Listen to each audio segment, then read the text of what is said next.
அதான் ரெண்டே பாயிண்ட் தான் கார்த்திகை சொல்லுவாங்க. இப்போ சகோதரி காயத்ரி சொன்னாங்க, யூஜிசி 50 கோடி கொடுக்கு, 100 கோடி கொடுக்கு, அங்க அவ்வளவு கொடுத்தது, அந்த யூனிவர்சிட்டி கொடுத்தது.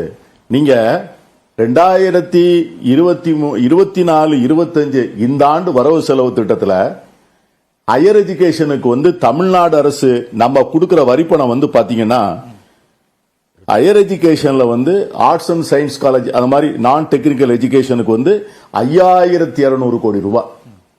ஹையர் டெக்னிக்கல் எஜுகேஷன், மெடிக்கல் காலேஜ், இன்ஜினியரிங் காலேஜ் இத மாதிரிக்கு பாத்தீங்கன்னா 2400 கோடி ரூபாய். 8000 கோடியை கொடுக்கிற நமக்கு நம்ம காயத்ரி அம்மா என்ன சொல்றாங்கன்னா, யூ டோன்ட் ஹேவ் எ சே இன் தட்னு சொல்றாங்க. ஆனா 100 கோடி கொடுக்கிற ஒன்றிய அரசு எல்லாம் அப்பாயின்ட் பண்ணும், நீ அதை கேட்டுக்கிட்டு சும்மா இருக்கணும் அப்படின்னு சொன்னால், நான் சகோதரி காயத்ரி பேசுவதை நியூஸ் 18 தொலைக்காட்சியை பார்த்து கொண்டிருக்கின்ற தமிழக மக்களுடைய பரிசீலனுக்கு தான் நான் விடுறேன்.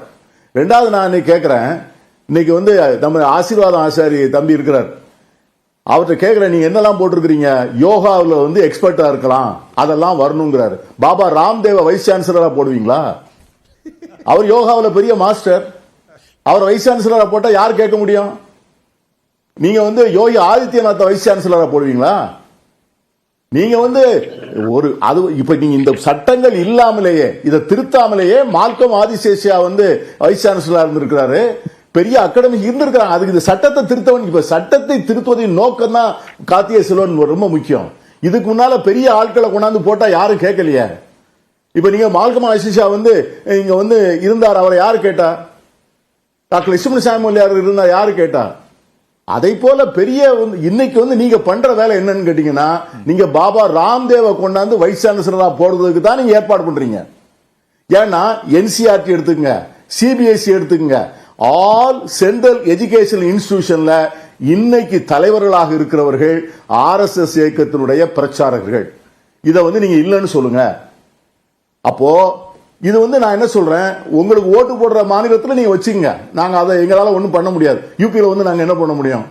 ஆனால் தமிழ்நாட்டை போன்ற எங்கள் மாநிலத்தில் நாங்க கட்டுற வரிப்பணத்தில் இன்னைக்கு தமிழ்நாட்டில் இந்தியாவினுடைய நம்பர் 1 ஹையர் எஜுகேஷன்ல டாப் ரேங்க் ஹோல்டு பண்ண ஸ்டேட்டை ஏன் எங்களை ஸ்பாயில் பண்றீங்கன்னு தான் கேட்கிறோம்.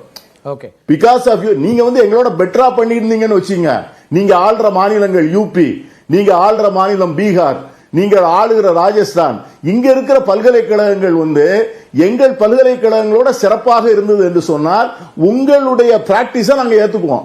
ஓகே, ஆனா கடைந்தெடுத்த ஒரு நீட் டெஸ்ட் கூட நீங்க பீகார்ல நடத்த முடியாது, யூபியில நடத்த முடியாது. ஆனா நீங்க தமிழ்நாட்டில் இருக்கிற சிஸ்டத்தை ஏன் ஸ்பாயில் பண்றீங்க?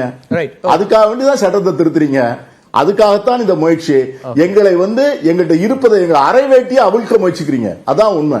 எங்கிட்ட இருக்கிறது ஒண்ணுதான், எங்கிட்ட இருக்கிறது மனித வளம் மட்டும்தான் இருக்கு. அந்த மனித வளத்தையும் எங்களிடமிருந்து பிடுங்குவதற்கான சதியாகத்தான் நான் பாக்குறேன்.